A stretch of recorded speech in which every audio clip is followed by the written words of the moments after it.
Hey YouTube, Ed here with Jack of All Trades, and welcome back to another video. So we're going to do something completely different, something I've never done before, but we're doing it here now. Is we are going to show you how to run this baler, the Case IH RB565, with full baler automation. So stay tuned, you're not going to want to miss this.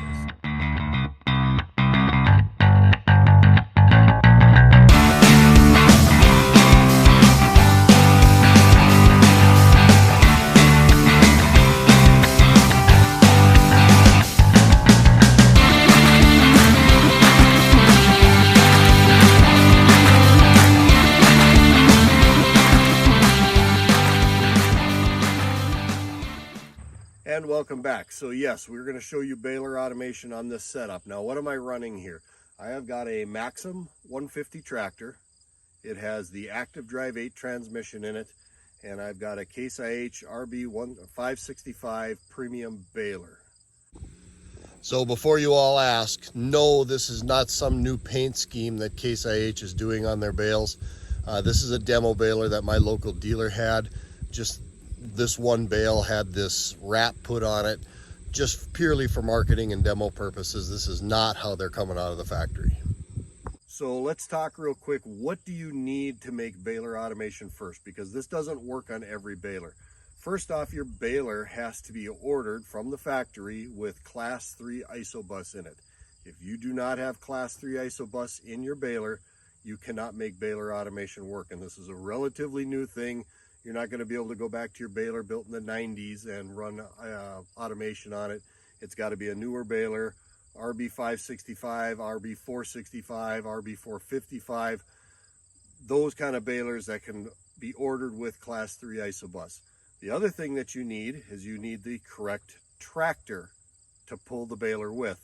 It has to be a Case IH tractor, again with Class 3 isobus, and it needs to have either an active drive 8 transmission or it should have a CVT transmission in it.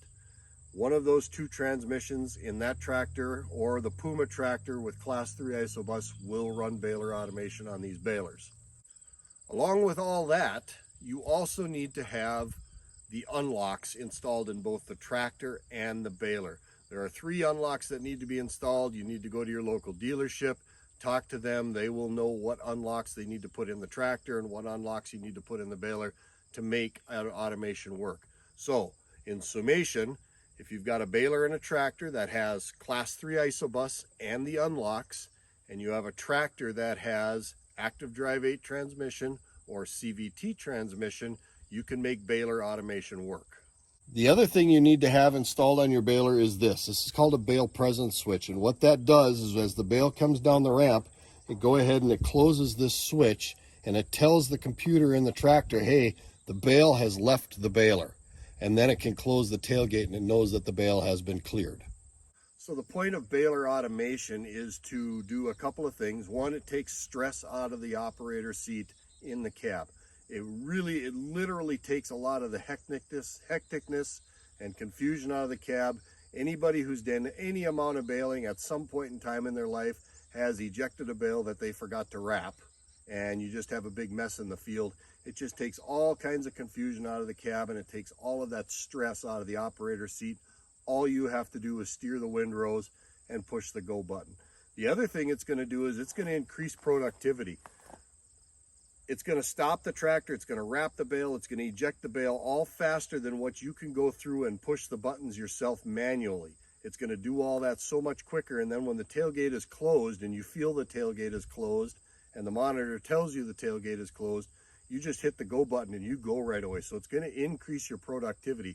You can move along the field between bales very, very quickly, and it takes a lot of that delay and downtime out of pushing all the buttons out of the hands of the operator, and it makes everything much more efficient. The final thing is it's going to do is you're going to get those cookie cutter bales. If you've got your bale diameter set at say 68 inches, which is pretty consistent, most people are running a 68-inch bale, you are going to get a 68-inch bale every time, because when the baler senses that the bale is 68 inches, it stops the tractor and it's going to nail it. It nails it every time. We've baled several bales out here in this field today, and every one of them is dead on 66 inches. So you're going to get those cookie cutter bales. so that when you stack them, your stacks aren't leaning, you're not getting funny looking loads on your truck. It just makes very consistent bales. All right, enough of that. I've explained to you what baler automation is. I explained to you what you need to have for baler automation. Now let's climb up into the cab and let's see how baler automation actually works and how you can use it. All right, so when you first start up your tractor and everything gets booted up, one of the first things you're gonna see is this screen right here.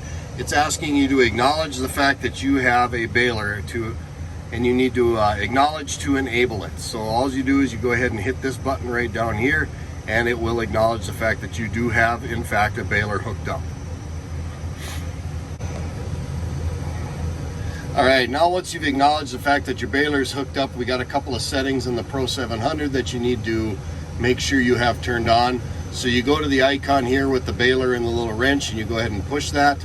And then you push this blue icon down here. This is to set up your baler automation. You push that button and you're going to come up with these three fields.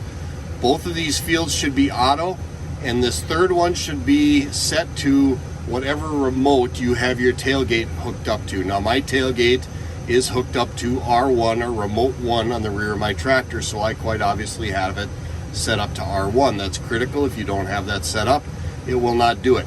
Now this first button up here, if you go ahead and push the auto button, it gives you a little dude driving the tractor. What you just did there is you just turned on operator defined stopping. So what that will do is that'll make it so that the baler doesn't stop the tractor, you stop the tractor. And that might be desirable for some people. They might want to stop the tractor themselves. If you've got it set to auto, the tractor will stop automatically. The second one here for this baler right here is baler eject. Right now it's set to auto. If you push that button, that means that you have to tell the baler you want to eject it. Why would you want to do that? If you're running bales on the side of a hill and you want to turn the baler so the bales don't roll down the hill, you go ahead and select this, and then you tell the baler when to eject the bale. So that way if you're side hill running hay, you can place that bale in a direction that you want it to. We're going to set it to auto, and we're going to have it run automatically. Then you just go back to your home and you're back to your baler screen. There's one more setting I want you to check on when you get your baler set up for baler automation. You hit the back button and you go to remote valves on your Pro 700, and then you go to priority right here. You want to make sure that this priority is either set to none or rear. That way the valve that you are operating, or the valve block that you are operating the baler with, has the priority and it will function correctly. You go back to the back button, you go into your run screens, and now you're back to your baler again. All right, we've got everything all set up and ready to go, and now we can physically turn on the automation, and we can automate this tractor and this baler. So the very first thing you have to do is you have a button right back here on your panel. This is your ISOBUS button. You need to actually physically push that button to activate ISOBUS.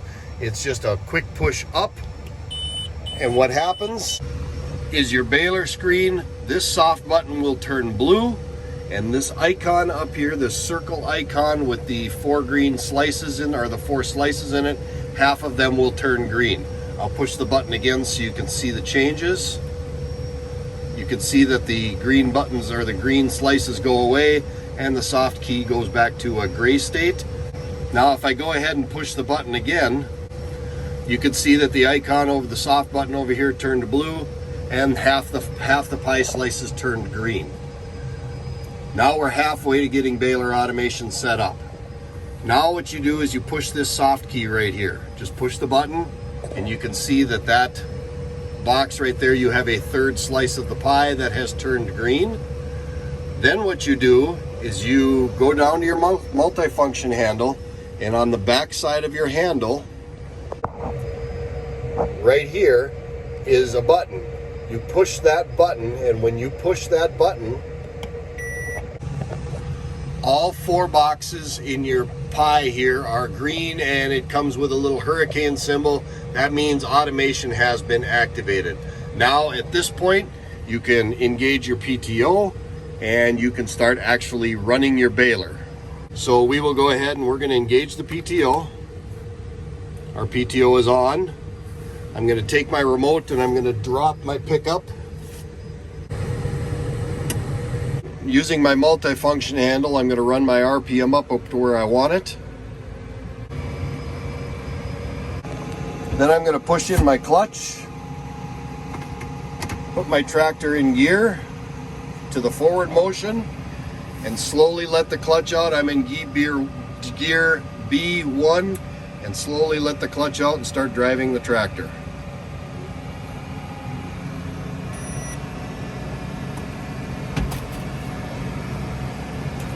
Now I'm going to start picking up a little speed, and I'm going to grab a few more gears here. We've been typically baling this field right around 7 miles an hour.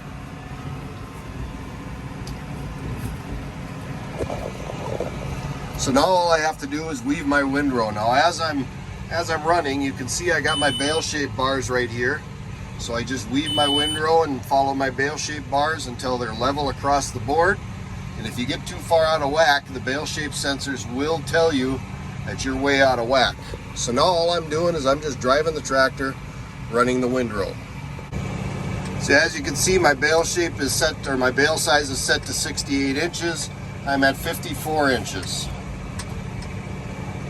Just following the windrows, trying to keep my bale shape as even as I possibly can. Truth be told, I don't pay a whole lot of attention to the bale shape bars. I just weave the windrow 3 seconds on each side, and it seems to be making a fairly nice bale. So we're at 60 inches, 62 inches. Now right around 66 inches, it'll beep at me, and it's going to tell me it's going to stop the tractor. That's my warning that it's going to stop the tractor. You kind of brace yourself a little. It doesn't stop it fast. It's not violent or anything like that. It just lets you know that, hey, the tractor's going to stop. That beeping is telling me because I've got too much hay on the left side of the baler and not enough on the right side. Now we're evening out. There, you can see that the baler is stopped. I have not hit the clutch or the brake. The icon here is telling you that the baler is wrapping the bale. That icon there, it's telling you that the tailgate is opening and that the bale has ejected.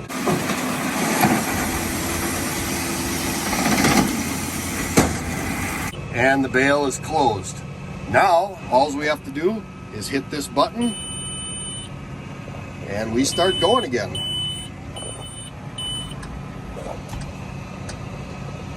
It is that simple. There is nothing more to it than that. And now we're right back into the next windrow over, and we're picking up the next windrow to make the next bale. There's the last bale we made. You can see that the bale is nicely shaped. It's got a very dense core in it, as typical of all Case IH balers. They make an extremely nicely shaped bale with a very good dense core.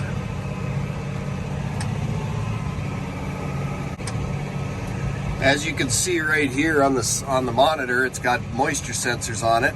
So this machine actually will tell you what the moisture is, and it does it at a running.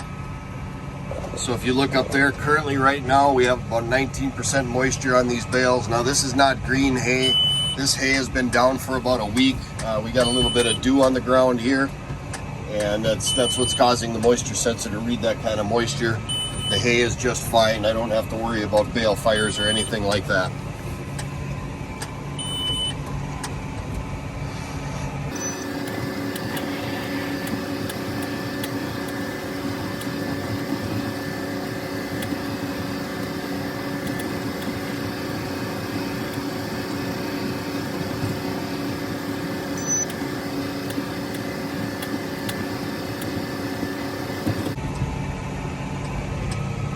Okay, we're at 60 inches. These windrows aren't particularly heavy. This is third cut alfalfa up in central or northern Minnesota. So the windrows are really actually pretty thin, but we should be able to get enough here on this windrow to finish out this bale.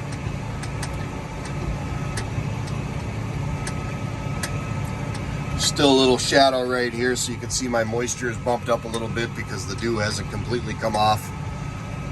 A lot of these guys like to run with a little bit of dew on their hay, keeps the dust down. 66 inches.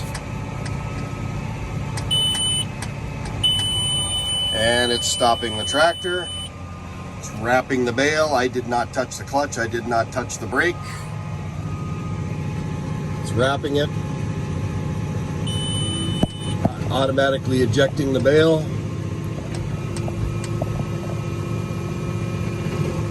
Tailgate closes, and we're ready to go. Push the forward button on the multifunction handle, and we're baling. And there you have it. That's as easy as I can explain how bale automation works. Case IH, Maxim 150, and an RB565 Premium with Isobus Class 3 bale automation. It is the way to go. It's the next best thing since sliced bread, in my opinion. Takes all of the stress out of the cab, and if a guy like me can actually go out and make bales, anybody can do it. And you can see the result. Cookie cutter bales. They're nicely shaped, super dense core, very well made bale. Takes all the stress out of the cab. Push one button, you're on your way. So let's go ahead and wrap this video up. Now, if you're liking this kind of content and you're liking my channel and you're liking the content that I'm providing out here, you'd be doing me a huge solid by hitting that like and subscribe button down below. Make sure you ring that notification bell so you get notified of upcoming videos, and hit me with the comments. If you're liking this kind of stuff, let me know and I'll do more of this kind of thing. With that, this is Ed with Jack of All Trades. As always, thank you for stopping by, and we'll see you on the next video.